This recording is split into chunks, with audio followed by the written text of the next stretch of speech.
ताठरता येण्यासाठी घरगुती उपाय काय?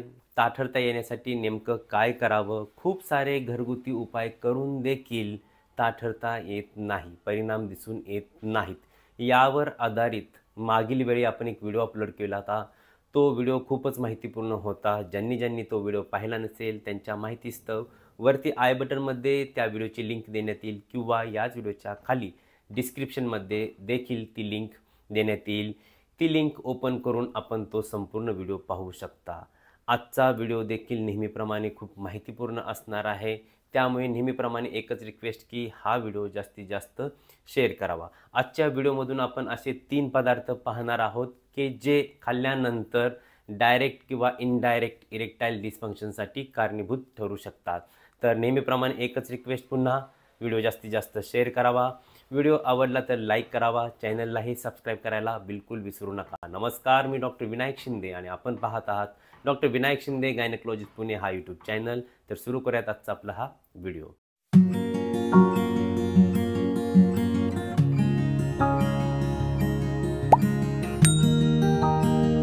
पहिला जो पदार्थ आहे तो म्हणजे मीठ. मिठाचा अधिक प्रमाणात वापर करणं सोडून दिलं पाहिजे. मीठ हे चवीपुरतंच असलं पाहिजे.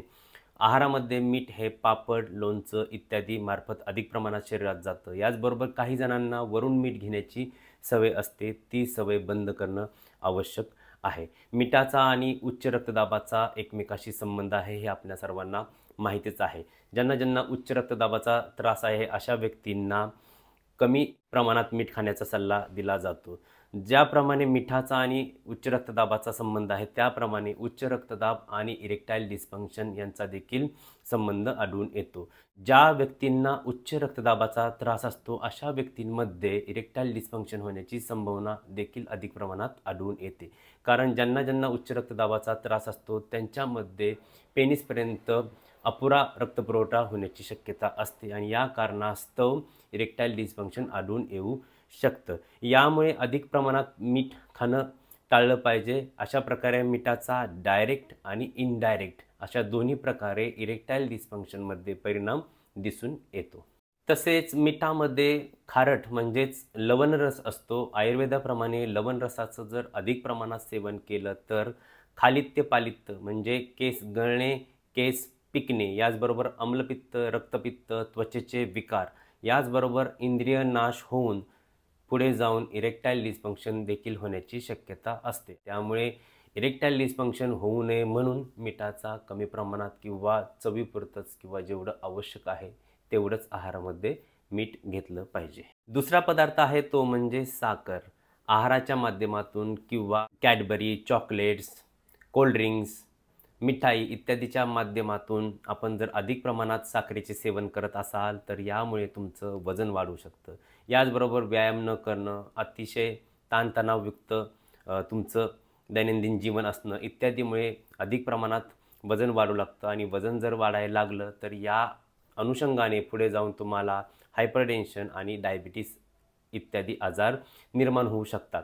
डायबिटीस आणि इरेक्टाईल डिस्फंक्शनचा संबंध कसा असतो हे मी ऑलरेडी एका व्हिडिओतून सांगितलेलं आहे. त्या व्हिडिओची लिंकसुद्धा याच व्हिडिओच्या डिस्क्रिप्शनमध्ये खाली मिळेल. याचबरोबर आत्ता थोड्या वेळापूर्वी हायपरटेन्शन आणि इरेक्टाईल डिस्फंक्शन यांचाही संबंध असतो हेही मी आत्ताच सांगितलेलं आहे.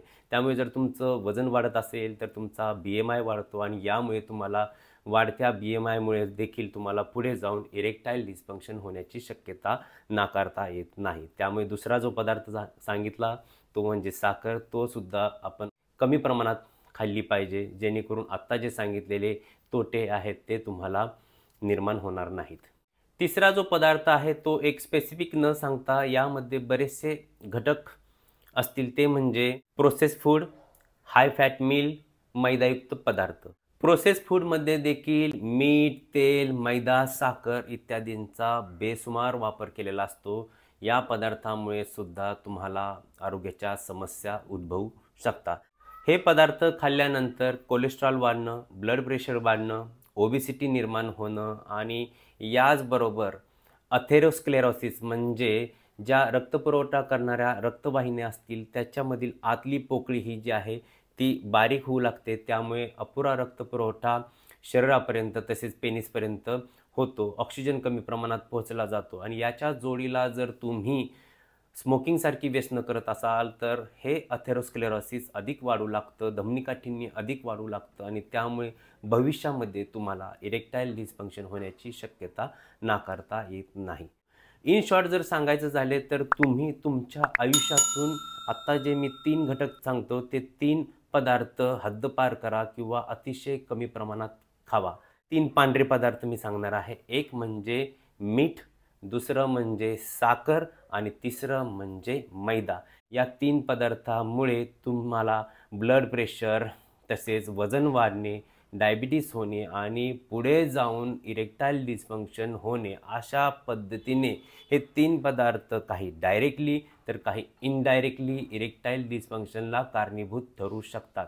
तुमच्या संपूर्ण शरीरावर देखील पेनिसची हेल्थ अवलंबून असते. त्यामुळे जर तुमचं संपूर्ण शरीर स्वस्थ असेल, तुम्ही जीवनशैलीमध्ये योग्य ते बदल केले आणि योग्य त्यावेळी डॉक्टरांच्या सल्ल्याने जर औषधोपचार केले तर तुमची पेनाईल हेल्थ देखील उत्तम राहू शकते.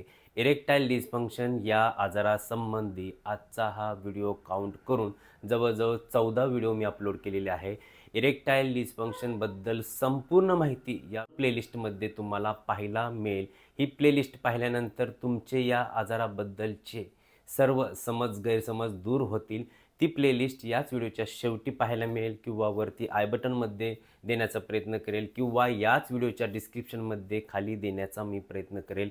कृपया ते संपूर्ण व्हिडिओ पहा. आपले व्हिडिओ हे माहितीपूर्ण असतात. इतरांनाही शेअर करा. आजचाही व्हिडिओ तुम्हाला आवडला असेल तर व्हिडिओला लाईक करू शकता, चॅनललाही सबस्क्राईब करा, परंतु आजचा व्हिडिओ देखील इतरांना शेअर करायला विसरू नका. आज इथेच थांबतो. भेटूया नेक्स्ट व्हिडिओमध्ये. तोपर्यंत पाहत रहा डॉक्टर विनायक शिंदे गायनेकोलॉजिस्ट पुणे हा YouTube channel. Thank you, take care आणि बाय बाय.